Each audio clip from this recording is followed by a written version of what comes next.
Oxygen भरी थी और एमआरआई मशीन में बहुत तेज टकराव हुआ और ऑक्सीजन सिलेंडर फट गया।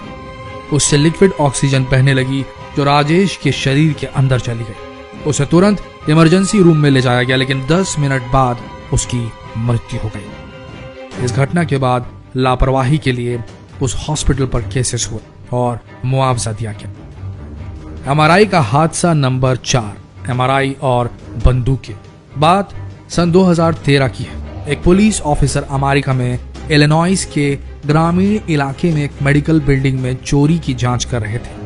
जब वे एमआरआई रूम में पहुंचे, अनायास ही पहुंचे वो, तभी अचानक उनका सर्विस रिवॉल्वर एमआरआई मशीन ने खींच लिया। काफी कोशिशों के बाद भी उस रिवॉल्वर को नहीं निकाला जा सका। उसे तभी निकाला जा सका जब उस मशीन के निर्माता को संपर्क किया गया। 2013 में हुई पुलिस अफसर के साथ ये घटना पहली नहीं थी। 2009 में भी इसी तरह की घटना हुई थी। एक अफसर अपनी मां से मिलने के लिए एमआरआई रूम गए थे, तभी उनकी रिवॉल्वर भी एमआरआई मशीन द्वारा खींच ली गई थी। इस घटना में उनका हाथ भी फंस गया था, लेकिन वो किसी तरह अपने हाथ को निकाल पाए थे, लेकिन उनका हथियार कई घंटों तक वहीं फंसा रह गया था।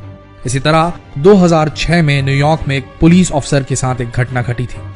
एक पुलिस ऑफिसर गन लेकर एमआरआई रूम में घुस गए, जिस कारण से उनकी गन को मशीन ने अपनी तेज मैग्नेटिक फील्ड से खींच लिया और इस घटना में गन से गोली भी चल गई जो दीवार पर जाकर लगी। खुशकिस्मती ये रही कि किसी की जान नहीं गई। एमआरआई का हादसा नंबर 3, डेन महोनी। डेन महोनी एक 79 साल के बुजुर्ग थे जो न्यूयॉर्क मेडफोर्ड के रेडियोलॉजी सेंटर में बुरी तरह से घायल हो गए थे। डेन महोनी के बेटे के अनुसार वहां के लोगों ने बताया था कि एमआरआई रूम में मेटल की वस्तुएं ले जाना बहुत खतरनाक है, लेकिन किसी ने भी डेन महोनी के मेटल वॉकर को, वो वॉकर लेकर चलते थे, उसे रूम के बाहर रखने के लिए कहा ही नहीं। सब ने डेन महोनी के उस वॉकर को नजरअंदाज कर दिया, भूल गए, लापरवाही कर दी। फिर क्या था, जैसे ही महोनी एमआरआई रूम में प्रवेश करते हैं, उनका मेटल वॉकर सीधा छूटकर मिसाइल बन जाता है और मशीन में जा चला जाता है और वो बुरी तरीके से गिर जाते हैं, जिस कारण से उनके सिर पर बहुत गंभीर चोट आती है। 2 दिन बाद उन्हें दिल का दौरा पड़ता है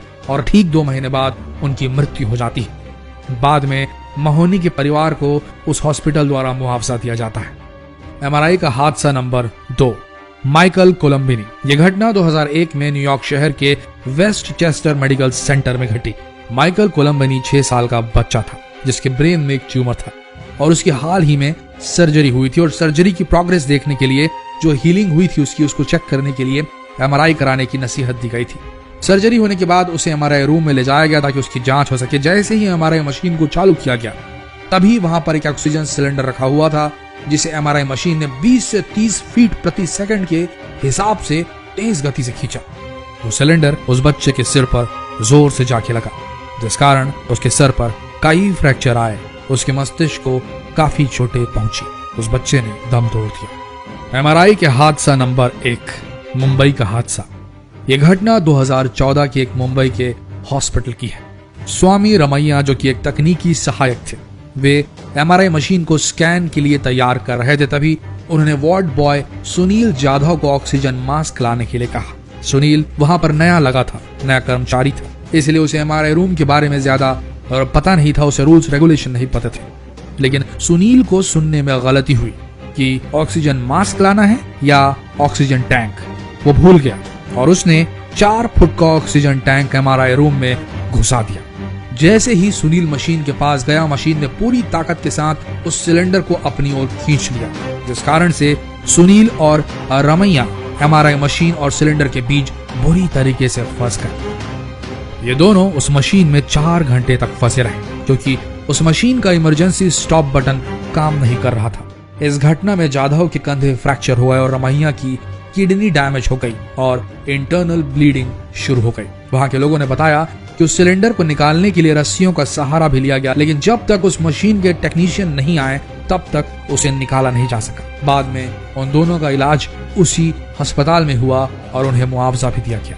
तो दोस्तों, अगली बार अगर आप हॉस्पिटल जाएं और एमआरआई कराने वाले हों तो इस बात का खास ख्याल रखें कि कोई भी मेटल की चीज लेकर ना जाएं। आपके शरीर में कोई भी मेटल इम्प्लांट नहीं होना चाहिए।